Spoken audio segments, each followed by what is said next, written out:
warahmatullahi wabarakatuh. Alhamdulillah, wassalatu wassalamu ala rasulillah wa ala alihi wa ashabihi wa man tabi'ahum bi ihsanin ila yaumiddin. Wa ba'd. Qala Allah Ta'ala fi kitabihil karim, a'udzu billahi minasyaitonir rajim. Bismillahirrahmanirrahim. Huwallazi ba'atsa fil ummiyina rasulan minhum yatlu 'alaihim ayatihi wa yuzakkihim wa yu'allimuhumul kitaba wal hikmah wa in kanu min qablu lafi dhalalim mubin.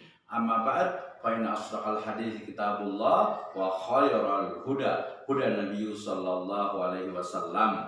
Alhamdulillah, syukur kepada Allah Subhanahu wa taala yang telah memberikan kepada kita kenikmatan iman, Islam dan juga ihsan. Kemudian salawat dan salam mari sama-sama kita panjatkan kepada junjungan alam Habibana wa Nabiyana Muhammadin sallallahu alaihi wasallam wa ala alihi wa ashabihi wa man tabi'ahum bi ihsanin ila yaumiddin. Wa ba'd. Allah Subhanahu wa taala berfirman dalam surat Al-Jumu'ah, a'udzubillahi minasyaitonirrajim. Bismillahirrahmanirrahim. Huwallazi ba'atsa fil ummiyina rasulan minhum. Dialah Allah Subhanahu wa taala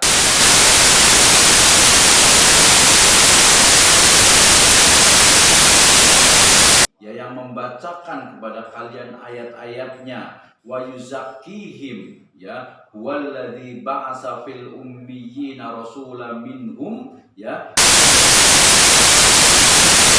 yang membacakan kepada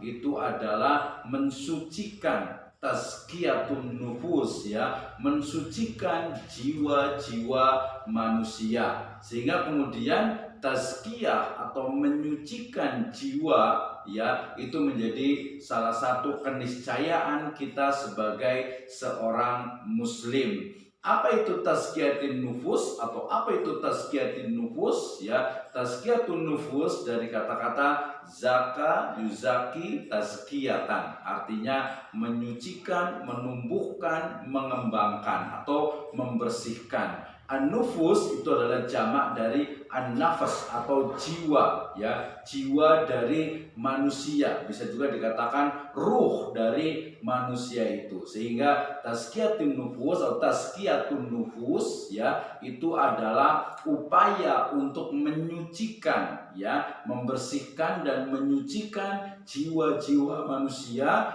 dari berbagai kotoran, dari berbagai kerusakan, terutama yang mengotori jiwa manusia itu sendiri, ya. Banyak hal yang bisa merusak dan juga mengotori jiwa manusia, dari mulai kesyirikan, ya, kemudian juga dosa-dosa besar, ya, kemudian juga dosa-dosa kecil, ya, dan amalan-amalan mubah yang sebenarnya dia dibolehkan untuk dilakukan tapi justru menjadikan perbuatan itu sia-sia.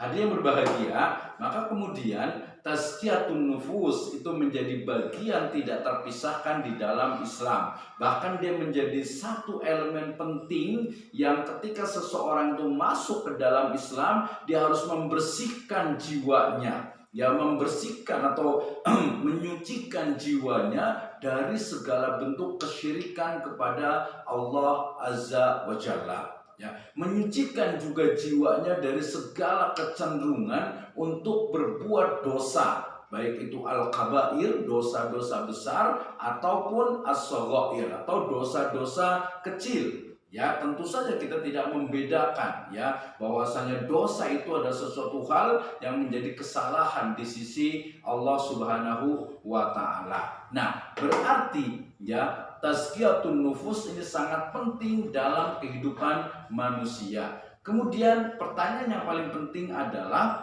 bagaimana cara kita menyucikan jiwa kita, bagaimana cara untuk tazkiyatun nufus. Apakah dengan amalan-amalan tertentu atau mungkin zikir-zikir tertentu? Nah, ternyata Allah Subhanahu wa taala sebagai zat yang memberikan syariat kepada seluruh manusia, memberikan cara dalam menyucikan jiwa manusia. Misalnya dalam ibadah sholat, sholat itu adalah salah satu dari cara untuk menyucikan jiwa, sebagaimana firman Allah Subhanahu wa taala, inna sholata tanha anil faksha iwal munkar. Bahwasanya sholat itu sejatinya adalah ibadah yang akan mencegah pelakunya dari perbuatan keji dan mungkar. Faksha dan mungkar. Maknanya apa?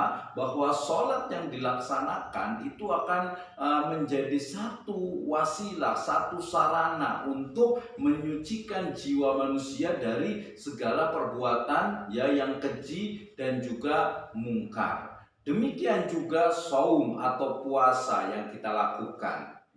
Bahwasanya dikatakan dalam surat Al-Baqarah 183, a'udzubillahi minasyaitonirrajim, ya ayyuhalladzina amanu kutiba alaikumussyam kama kutiba alal ladzina min qablikum la'allakum tattaqun.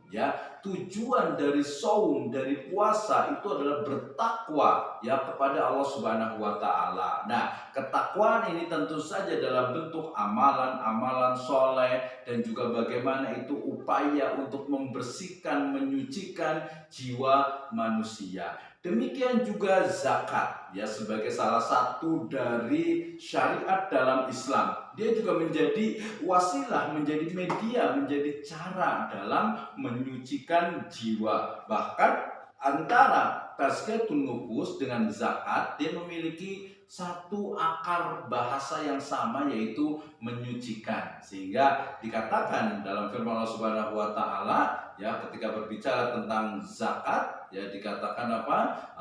Zakat itu adalah apa?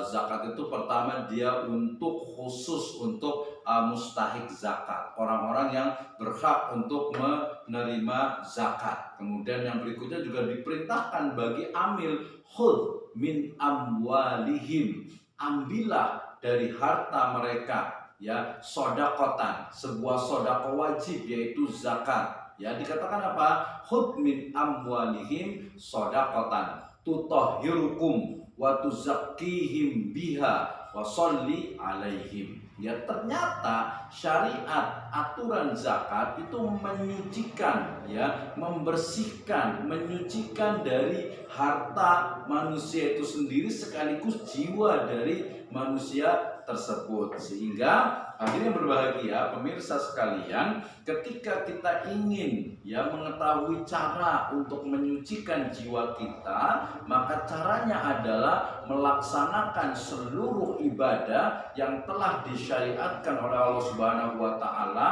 melaksanakannya dengan penuh keikhlasan, melaksanakannya dengan penuh mutaba'ah, mencontoh Nabi Shallallahu alaihi wasallam, dan kemudian memahami hakikat dari ibadah-ibadah tersebut. Nah, ketika kita mengetahui ibadah atau hakikat dari ibadah tersebut, secara perlahan kita akan memahami bahwa seluruh tujuan dari ibadah yang ada itu adalah menyucikan jiwa-jiwa manusia dari segala bentuk kesyirikan, dosa-dosa besar dan dosa kecil, dan seluruh hal yang dapat mengotori jiwa manusia. Dengan ini diharapkan dengan bersihnya jiwa manusia, kita akan menjadi satu di antara para penghuni surga yang dikatakan udkhulu, dikatakan wasiqal ladzina taqaw rabbahum ilal jannati zumara hatta idza ja'uha wa futihat abwabuha wa qala lahum khazanatuha salamun alaikum tibtum fadkhuluha dakhilin. Salah satu dari karakter penduduk surga itulah hatinya itu bersihkan, hatinya itu disucikan dari segala bentuk kesyirikan, bentuk dosa, maksiat, dan juga hal-hal yang mengotorinya. Dan mudah-mudahan di akhirat sana kita akan dipanggil oleh Allah Subhanahu wa taala dengan panggilan ya ayyatuhan nafsul mutmainnah irji'i ila rabbiki radiyatan mardiyah wadkhuli fi ibadi wadkhuli jannati. Mudah-mudahan Allah Subhanahu wa taala memberikan hidayah serta inayahnya kepada kita sehingga kita akan mampu melaksanakan seluruh ibadah dalam Islam sebagai satu wasilah dalam menyucikan, dalam mentazkiyah jiwa kita. Demikian, wallahu a'lam bishawab. Wassalamualaikum warahmatullahi wabarakatuh.